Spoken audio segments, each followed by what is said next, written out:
O filho da dona Zila e do seu Milton se tornou uma lenda da política catarinense. De goleiro de um time de futsal a uma das figuras mais lendárias da política de Santa Catarina. O meu convidado de hoje é o deputado estadual Júlio César Garcia, o Júlio Garcia. Bem-vindo, deputado. Muito obrigado, boa tarde, é um prazer estar aqui participando desse seu programa que, pelo que vi, é descontraído. Júlio, eu não imaginei que nas pesquisas que a gente foi buscar, em todas as informações sobre a tua trajetória na política, a gente também ia te encontrar quase atleta, né? Como é que é essa pontinha da tua história aí de goleiro? Na realidade, no meu tempo não tinha futsal, era futebol de salão. A bola era pesada e eu era goleiro. E tive até uma carreira, foi meteórica, mas uma carreira vitoriosa. Eu fui campeão estadual por um time de amigos que não tinha nenhum patrocínio de qualquer clube, como acontece hoje, né? E nós fomos campeões estaduais. E depois eu fui titular da seleção catarinense durante 4 anos e nesse período eu fui vice-campeão brasileiro. Mas depois, precisando trabalhar, eu abandonei o futebol de salão e virei bancário, né? E a rigor eu entrei no banco para jogar pelo time do banco, mas logo fui transferido para Porto Alegre e daí começou uma carreira de bancário. Essa carreira foi até 1985, quando eu deixei o banco, aí já era diretor, deixei o banco para ingressar na carreira política, acompanhando a liderança na época do então senador Jorge Bornhausen. Você não tinha por objetivo, não tinha um sonho de entrar para a política. A coisa foi acontecendo, foi se desenhando. Ninguém da família participava do processo político. E eu também não participava. Eu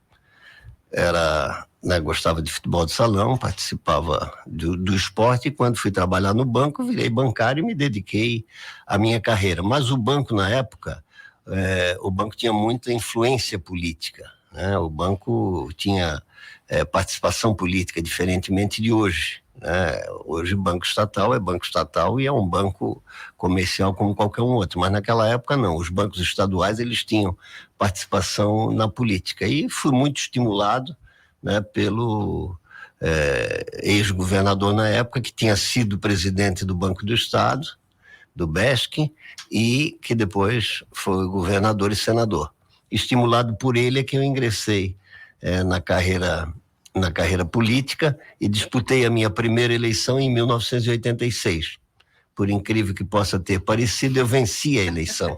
E a partir daí, a política entrou em mim, mesmo que eu queira sair, eu não consigo, porque se eu sair, ela não sai.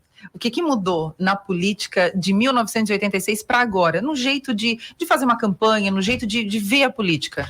Eu acho que a política em si mudou pouco. O jeito de fazer campanha e a atuação política e a maneira de se comunicar mudou bastante. Naquela época, as campanhas eram campanhas tradicionais, a agência fazia o teu material, tu distribuía, tinha cabo eleitoral em cada cidade, né? E hoje mudou muito, né? Hoje as campanhas são campanhas aéreas, né? O que não é feito pela televisão é feito pela rede social. Acredito que hoje até mais pela rede social. É uma mudança radical de comunicação entre o político e o eleitor. E quem não avançar, quem não conseguir se adaptar a esse novo momento, certamente vai ter dificuldade. Nesses anos todos em que o senhor está na política, em algum momento o senhor deixou a tartaruga fugir? Eu diria que é impossível segurar todas. E como goleiro também, volta e meia sofri um gol, né? Então é normal isso. Alguma tartaruga sempre foge, né? Para falar bem a verdade, sempre foge. Mas eu procurei sempre cuidar muito desse cuidado com as tartarugas. E tem amigo nosso político que é famoso por isso. Olha, não dá 2 porque fogem as 2. Então eu sempre procurei cuidar, mas sempre foge umazinha. Tem umas que são rápidas demais.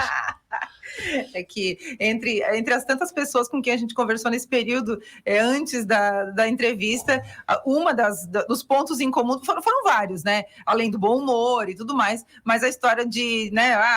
Cuidado, hein? Vai deixar fugir a tartaruga. Por isso que eu perguntei pro deputado se ele deixou fugir alguma tartaruga. Sim, deve ter fugido algumas aí pelo meio do caminho. Primeiro que o caminho é muito longo, segundo que foram muitas tartarugas. Mas tem uma história muito interessante.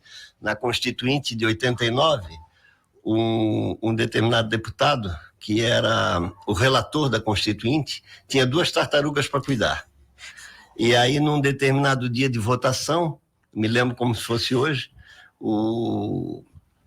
quem estava presidindo a sessão era o deputado Salomão Ribas Júnior, e lá pelas tantas, esse deputado relator perguntou para o Salomão presidindo, né? Presidente, por favor, aquela emenda do artigo tal.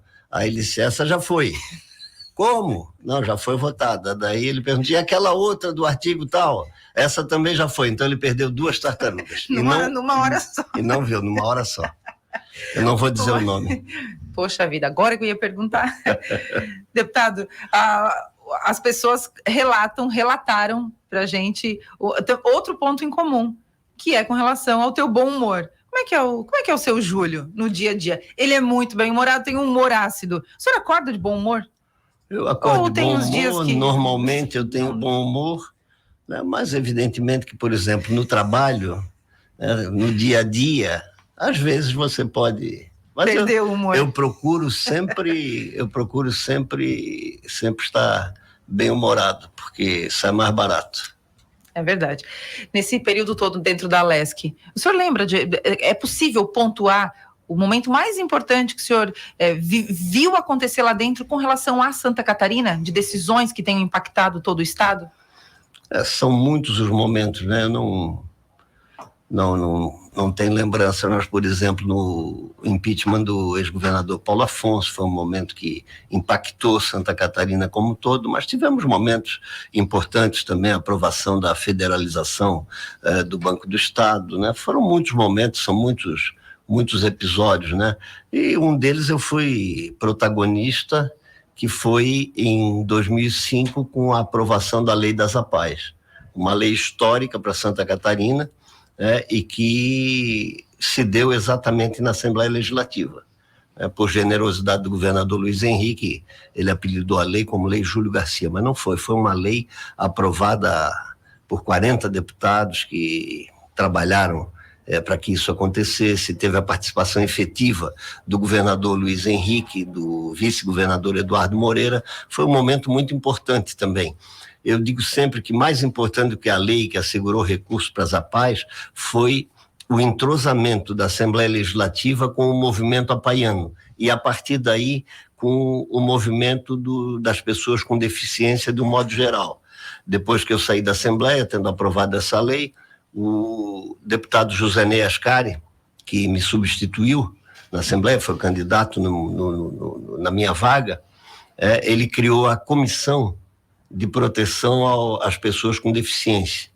E essa comissão é uma comissão permanente que existe até hoje. Portanto, a Assembleia hoje ainda interage muito com o movimento apaiano, com o autismo e com outros tipos de deficiência, né? E é muito importante. Eu acho que, mais do que a lei, aquele momento selou a inauguração de um novo cenário na relação entre as pessoas e essa causa social com o poder legislativo. Isso foi gratificante também. Quem acompanha o seu trabalho percebe que a APAE permanece muito, muito, muito presente, muito viva no seu trabalho, seja em entregas de emendas, em projetos, enfim, tudo mais. Como que a APAE entrou na sua vida? Como que ela passou a ser uma causa, praticamente, né, da tua vida pública? Novamente também por acaso, porque as pessoas sempre me perguntam se tem alguém na família com deficiência. Eu digo, não, felizmente não tenho. Mas num determinado momento, numa das visitas que eu fazia ao interior, no município de São Martinho, uma líder local, que era presidente da APAE, literalmente me pegou pelo braço e me fez conhecer a APAE. A gente sempre muito corrido nas visitas aos municípios, né? Eu queria logo ir embora e tal, e ela disse, não, por favor, e insistiu tanto que eu fui conhecer a APAE. a partir dali, o movimento entrou na minha vida e culminou com a lei, né? A lei foi o coroamento desse início que nós tivemos, que foi no município de São Martim, com uma pessoa chamada Leonete Bacloff, que ela foi prefeita também do município, ela que é responsável por me levar nessa APAI de São Martim, que era muito interessante, fazia um trabalho extraordinário, mas que tinha muitas necessidades. Me parece que na época era um telhado que estava precisando reformar, e eu já de pronto tratei de resolver o problema, e a partir daí fui atendendo uma e outra entidade, né, nas que eu visitava, e é muito gratificante você visitar uma entidade como essa, né? Você é muito bem recebido, as pessoas do movimento são carinhosas, né? E acabam fazendo com que a gente se envolva, né? E o meu envolvimento foi tal que nós conseguimos, a partir dali, fazer a lei. Mas a história começou assim, ao acaso. Eu nunca tinha entrado numa APAI, não conhecia o movimento apaiano, não tinha nenhuma vinculação. E a partir dali virei apaiano de coração e permaneço até hoje. Esse trabalho te emociona? Essa causa te emociona? Sem dúvida nenhuma. Quem frequenta, quem visita uma APAI, nossa, os portadores de deficiência, né, da deficiência chamada síndrome de Down, eles são muito amorosos. Então, em muitas visitas que eu faço, eles me reconhecem, e tratam pelo nome, e sorriem, e homenageiam a gente. É muito gratificante, é emocionante. Muito legal. Deputado, que figuras o senhor sente falta na política? Figuras que não estão mais com a gente, enfim, e que o senhor sente falta, que se tivesse, agregaria, continuaria agregando muito? Eu acho que o Brasil sente falta de líderes, né? Verdadeiros líderes, né? Nós tivemos uma época, a época de Ulisses Guimarães, por exemplo, era uma época rica em política, né? Muitos ensinamentos, muito espírito público, muita dedicação. Esse tipo de líder, né? E eu cito Ulisses Guimarães, são líderes que fazem falta na política brasileira, né? Não fosse figuras como Ulisses, Tancredo Neves, talvez nós não estivéssemos ainda vivendo a democracia plena que nós vivemos no Brasil. Em Santa Catarina, uma das figuras que nos deixou e que realmente fez falta foi o governador Luiz Henrique da Silveira, né, com quem eu tive uma convivência muito próxima, né? Tivemos períodos bastante interessantes para Santa Catarina. O Luiz Henrique era uma pessoa de muita visão. Mas Santa Catarina teve políticos, o Estado não é o que é apenas pela sua localização, pelas suas belezas, né? Santa Catarina é o que é pela qualidade da sua classe política, né? Para citar alguns, Celso Ramos foi um governador que marcou história, transformou Santa Catarina. Jorge Lacerda não tivesse morrido precocemente, era um líder que ia se tornar um líder nacional. Nereu Ramos foi o único catarinense que chegou à presidência da República. E nós temos aqueles que, felizmente, ainda estão conosco, como o ex-governador Espiridião Amin, o ex-governador Jorge Bornhausen, né?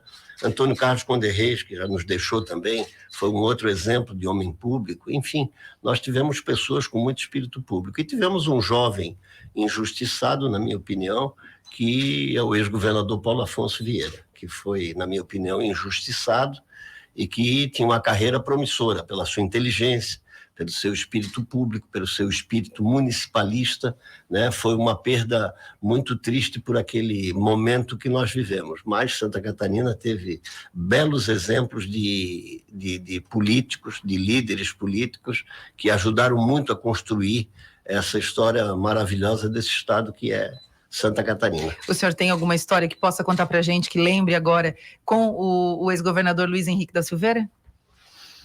Tem diversas. Vou contar só uma. Pode ser. Da nomeação de um agente público que dependia da nomeação do governador. E eu e o deputado João Henrique Blasi fomos ao governador dizer a ele que nós tínhamos um compromisso com aquela pessoa para aquela nomeação. E o governador tinha um outro candidato, não se sentiu à vontade, a conversa foi muito dura e nós já estávamos meio que desistindo, eu e o deputado Blasi, que hoje é presidente do Tribunal de Justiça, e daqui a pouco o governador Luiz Henrique disse, além de tudo, eu tenho a informação de que o indicado de vocês não tem muitas luzes. Aí eu disse para ele assim, mas governador, não é para ser LESC, é para outra função. Aí ele era muito determinado, também bateu na mesa e disse, então está nomeado, traz ele aqui às 4h. Às 4h nós levamos lá e ele fez um discurso enaltecendo a figura do nomeando, e que foi nomeado, e enaltecendo as qualidades dele, dizendo que era muito competente, muito preparado e que tinha muitas luzes. Essa era a figura do governador Luiz Henrique da Silveira, mas tem muitas passagens para ele. Ele era uma figura muito especial. Deputado, o seu perfil de conciliador e esse perfil que todo mundo conhece, o senhor sempre foi assim? Não, ou quando mais jovem não. Era mais impulsivo, como todos os jovens são? Não. Eu sou ariano e ariano... 28 de maio, ariano é excelente, né? Quando as pessoas obedecem o ariano, né? Então, na minha juventude, eu me lembro do primeiro mandato, quando eu me elegi em 86, quando a gente se elege a primeira vez, eu me elegi com 36 anos, né, a gente acha que pode tudo, né? E nós fizemos uma oposição ao governador Pedro Ivo, que foi eu, deputado Cavalazzi, o Otávio Gilson dos Santos, Ivan Ranzolin, era uma bancada aguerrida, e a gente fazia coisas que não conciliava absolutamente nada. Esse meu modo conciliador atual é um processo evolutivo. Entendi. Então, houve essa evolução. Graças a Deus, eu agradeço muito. E também agradeço muito de não ter deixado daquela época nenhum resquício. Assim, eu pude, depois, ao longo do tempo, e tendo ocupado a presidência da Assembleia, né, me recompor com todos aqueles com quem eu tinha sido muito áspero, né, no auge da minha juventude. Hoje eu acho que a conciliação, para mim, é o que é mais importante, mas é um processo evolutivo, para falar bem a verdade. Um ariano conciliador, né? É um paradoxo, basicamente. É uma evolução. Deputados de direita e de esquerda procuram o senhor para se aconselhar, para ajudar a tomar uma decisão, escolher o melhor caminho? Eu converso com todos, né? Eu tenho uma relação muito boa com os deputados de direita e com os deputados de esquerda também. Eu tenho uma relação muito boa com os deputados do PT, que tem uma representação qualificada na Assembleia, e não tenho nenhuma dificuldade de conversar com nenhum deputado, seja novo, seja mais experiente. Eu tenho muita facilidade nessa relação com os parlamentares. Agora mesmo, nesse período de negociação do Universidade Gratuita, tive a oportunidade de conversar muito, fui muito procurado para opinar sobre o processo e culminou com aquilo que eu previa no início, né, que a gente devia buscar e acabou conseguindo, que era a conciliação e o entendimento para que tanto as universidades particulares quanto as comunitárias saíssem do processo, né, contempladas de maneira tal que o ensino superior catarinense fosse o maior beneficiário. Para a região, nós conseguimos uma evolução muito grande, que foi a inclusão da SATIC, que é uma entidade de ensino muito importante na história de Criciúma e de toda a região carbonífera, a inclusão da SAT como entidade comunitária. E aí eu quero destacar a participação da reitora Luciane Sereta, que compreendeu a necessidade e o tanto quanto era bom para Criciúma e região ter as duas forças, da SATIC e da UNESC, né, trabalhando em conjunto para o ensino superior na nossa região. Foi muito interessante. E a presidente também do sindicato, a Tide Barato Mendonça, também teve uma participação muito importante. Ela quem fez o primeiro convite para eu ir visitar a SATIC e tratar desse assunto com o reitor Carlos da SATIC, no sentido de a gente tentar incluir a SATIC na universidade comunitária, né? Porque no início a SATIC estava totalmente fora. Estava fora. O que seria uma injustiça. E numa reunião que nós fizemos, quando o governador, na Casa Agronômica, o governador Jorginho apresentou o projeto, eu tive a oportunidade de defender a presença da SATIC, no que fui apoiado por outros deputados, né? Tendo destaque o deputado Gessé, que foi também, a bem da Justiça, um dos que defendeu. Ao se manifestar nessa reunião, ele defendeu. É importante registrar. Mas os 8 deputados do Sul, nós que representamos a região, todos tiveram participação importante nesse processo. Eles foram decisivos para que a Unesc tivesse o seu lugar, que a SATIC fosse contemplada, e tudo isso porque a presidente da CAF é nossa, né? A nossa reitora da Unesc. Então, o nosso envolvimento, enquanto região Sul, teria que ser maior, em apoio, né, à causa que ela defendeu. E, felizmente, acabou bem, ela teve uma grande vitória, ela teve o reconhecimento da sua luta e teve momentos muito difíceis e que foram superados com muito trabalho, com muita dedicação, persistência, e ela, mais uma vez, líder que ela demonstrou essa liderança e teve uma grande vitória. O senhor considera, a deputada, chamada deputada, a reitora Luciane Sereta chama o deputado Júlio Garcia de seu Júlio. Seu Júlio, o senhor enxerga na figura da Luciane Sereta uma das mulheres mais influentes de Santa Catarina hoje? Ela tem muita influência, ela é uma líder nata, né? Uma pessoa que pode contribuir muito para Santa Catarina, muito. Eu acho que ela hoje já contribui como presidente da CAF, né, regionalmente como reitora na Unesc, é conselheira nacional no Conselho de Educação e também no estadual. Ela, na área dela, ela é uma grande líder e tem muita influência. E a gente não pode prescindir do trabalho dela, seja onde for, né? E ela pode trabalhar em diversas áreas, pode desempenhar múltiplas funções e ela é uma pessoa importante, ela nos representa muito bem. Deputado, o senhor esteve na Assembleia, foi presidente, eleito, reeleito por unanimidade, depois acabou tendo uma passagem também como conselheiro no Tribunal de Contas, voltou, enfim. Nesse período todo, governadores também se aconselhavam com o conselheiro?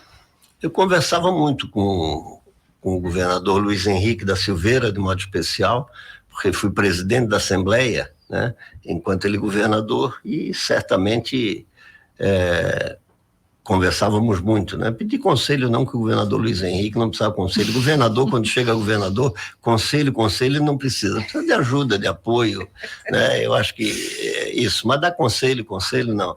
E convivi muito também, né, com o governador Raimundo Colombo, né, que era meu companheiro e meu contemporâneo. Nós disputamos a primeira eleição juntos, né? E no primeiro embate que nós tivemos, eu venci. Disputei a liderança da bancada com ele. Nós elegemos 6 deputados, ele queria ser líder e eu também queria. Eu ganhei dele na primeira, mas ele foi superior a mim, continuou, virou governador e eu não virei. Faltou isso na tua biografia, Júlio? Não faltou. Eu fui governador 15 dias e fiz uma lei de alcance social das mais importantes. A lei das APAES foi na tua interinidade, né? Que eu fui governador, porque a lei teria que ser de iniciativa governamental. Uhum. Então, os 15 dias que eu fui governador, né, quando o governador Luiz Henrique e o vice-governador Eduardo Moreira me chamaram para comunicar, né, e queriam saber como seria esses 15 dias, porque normalmente quando vai assumir um governador interino, os titulares ficam querendo saber o que é que ele vai aprontar, né? 15 dias ainda, né? Eu já falo aprontar, né? E normalmente, né, tem uma situação nacional muito famosa daquele deputado, acho que é Paz de Andrade, que viajou para Mombaça num avião da FAB, um avião cheio, enfim, e tem gente que assume, né, a interinidade, quer viajar, quer ir para a sua região, fazer convênio e tal, e os governadores que saem sempre ficam preocupados com isso. Eles me chamaram para conversar, me lembro como se fosse hoje, o Luiz Henrique me chamou na Casa Agronômica, o Eduardo estava junto, só nós vamos tirar licença e tal, o que é que tu pretende fazer nesses 15 dias? Aí eu me lembro bem que eu disse, olha, pode mandar os aviões para revisão, pode mandar os carros para garagem e os seguranças eu também dispenso. Aí eles ficaram olhando, eu gostaria apenas de ter aqui a essência de vocês dois para fazer uma leizinha. Aí Como leizinha? Não, uma lei assim, expliquei como era a lei. Aí Luiz Henrique virou para o Eduardo, perguntou, Eduardo, o que é que tu acha? Disse, não, acho que é boa. E aí o Luiz Henrique disse, não, então tá bom, pode fazer a lei. E depois ele voltou, eu voltei para a Assembleia, aprovamos a lei por unanimidade, o Luiz Henrique voltou e sancionou a lei que existe até hoje, desde 2005. Deputado, quem não cumpre acordos, quem não consegue estabelecer diálogo, políticos, né, tem uma vida pública curta? Às vezes até tem vida pública longa, né? Porque os acordos são feitos num colegiado pequeno, né? E o acordo com o eleitor é uma coisa um pouco mais ampla. Então, pode continuar, mas perde o que eu considero principal, perde a credibilidade, né? Quem faz o primeiro acordo e não cumpre, tem dificuldade de fazer o segundo. E aí passa a não ser mais, não ter a importância daqueles que cumprem acordo. Cumprir acordo e cumprir a palavra. Eu digo que na política as coisas são muito parecidas como na vida, né? Na família, quem promete uma coisa e não faz, né, tem dificuldade. Na vida também é assim. E na política não é diferente. Então, cumprir a palavra é obrigação, né, gente? Ninguém é obrigado a dar, né? Depois de dar, tem que cumprir, ainda que custe caro. Deputado, a sua figura pública, ela desperta muito interesse e muita curiosidade. Se o senhor tivesse que se definir em uma frase curta, como é que o senhor se definiria? Júlio César Garcia. Olha, eu não tenho nenhuma autodefinição a meu respeito. Eu sou uma pessoa simples, de hábitos simples, vivo a minha vida com muita simplicidade, faço política porque gosto, mas consigo mesclar a minha vida pessoal com a vida pública. Não tem nenhum segredo especial, a não ser realmente cumprir as minhas obrigações, de cumprir a palavra, né, e fazer o bem, procurar fazer o bem. Eu acho que política só tem sentido quando a gente a encara como sendo um instrumento para fazer o bem. Por isso que eu cunhei uma frase que fico muito feliz quando vou em algum lugar, em algum município, que as lideranças municipais repetem, né? Política é a arte de fazer o bem. Se não for para isso, vai fazer outra coisa que é melhor. Se o senhor tivesse a oportunidade de chamar uma pessoa para tomar um cafezinho pela última vez de novo, alguém da sua história de vida, quem o senhor chamaria? Olha, uma pergunta difícil, né? Uma pergunta difícil. Mas são muitas pessoas que eu gostaria de tomar um café novamente. E que não fosse o último. Deputado Júlio, para a gente fechar, qual que é a importância da família? A família é a base de tudo. É um chavão, né? Mas a família é muito importante. Eu acho que tudo começa na família, né? E dali realmente se expande para a sociedade, mas a família é muito importante. Eu tenho uma convivência muito estreita com a minha família, com meus filhos, meus netos, e isso nos dá muita força, muita energia, né? Família é a base de tudo. Vamos aproveitar o conselheiro para dar um conselho para políticos que estão começando ou que querem ir para o caminho da política, para que não cometam erros de jovens, né? Que conselho o senhor daria para essas pessoas? Fazer da política a arte de fazer o bem. A gente, na política, acaba, de alguma forma, tendo poder. E se esse poder é exercido a serviço do bem, ele faz muito bem. Por isso que eu contrariei o ex-governador Carlos Moisés, quando ele, num discurso, falava da nova política e da velha política. Eu me lembro que na minha posse, eu deixei bem claro que, para mim, não existe nem nova nem velha política. Existe a política bem feita, né? E a política boa, né? E por isso que eu digo, a única sugestão que eu dou para aqueles que estão começando na política: façam da política a arte de fazer o bem. Acaba fazendo bem para a gente. Então tá bom. Obrigado, deputado. Muito obrigado pela oportunidade. Foi um prazer estar com vocês aqui. Prazer foi meu. Esse é o deputado Júlio Garcia, meu convidado dessa semana do episódio do Ninguém Morre de Tédio, que já está disponível no YouTube e no Spotify. Na semana que vem a gente está de volta. Até lá.